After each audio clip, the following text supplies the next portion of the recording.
தம் கிருபை பெரிதல்லோ, என் ஜீவனிலும் அதே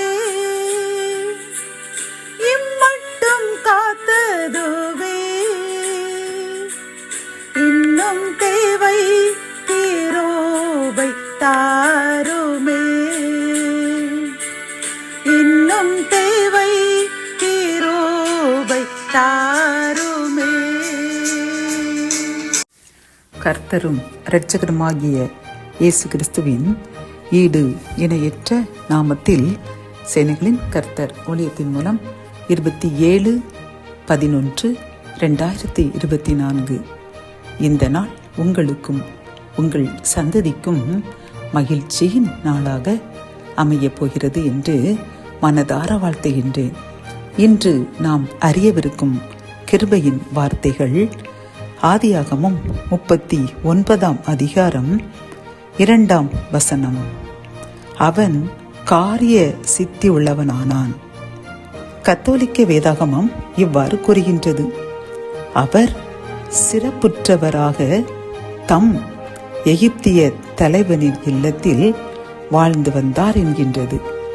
இந்த கிருபையின் வார்த்தைகள் மூலம் கர்த்தர் நமக்கு கூறும் ஆலோசனைகளும் அறிவுரைகளும் என்னவென்றால், கர்த்தர் நம்மோடு இருந்தார் என்றால் நம்முடைய காரியங்கள் அனைத்தையும் அவர் வாய்க்க பண்ணி நம்மை இந்த பூவுலகில் வெற்றி சிறந்தவராக வாழ வைப்பேன் என்று வாக்குரைக்கிறார். பிரியமானவர்களே, நாம் சில காரியங்களில் அது நமக்கு நாம் ஒன்று நினைத்து அதில் ஈடுபடுவோம்.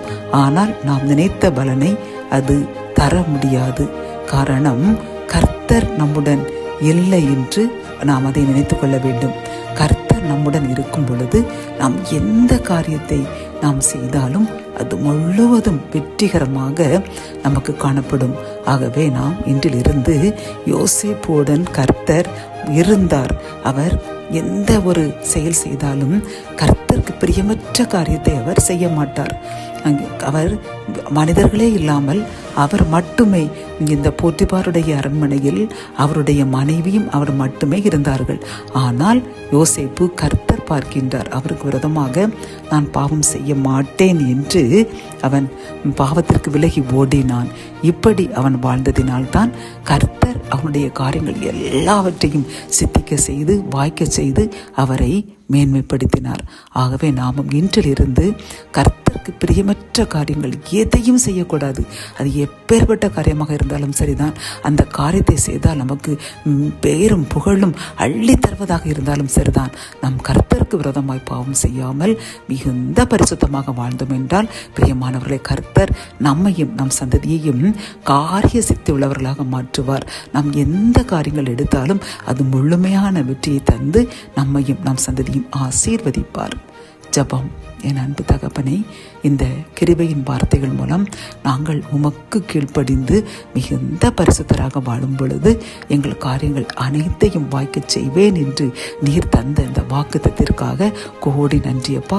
இந்த செய்தியை கேட்டுக்கொண்டிருக்கின்ற ஒவ்வொருவரும் உமக்கு பிரியமாய் நடப்போம், உமக்கு கீழ்ப்படிந்து பரிசுத்தமாய் வாழ்வோம் என்று உறுதியெடுக்கின்றோம். எங்கள் ஒவ்வொருவரையும் எங்கள் சந்ததியையும் காரிய சித்தி உள்ள காரியங்கள் அனைத்திலும் வெற்றி பெறக்கூடிய சந்ததியாக மாற்றுங்க.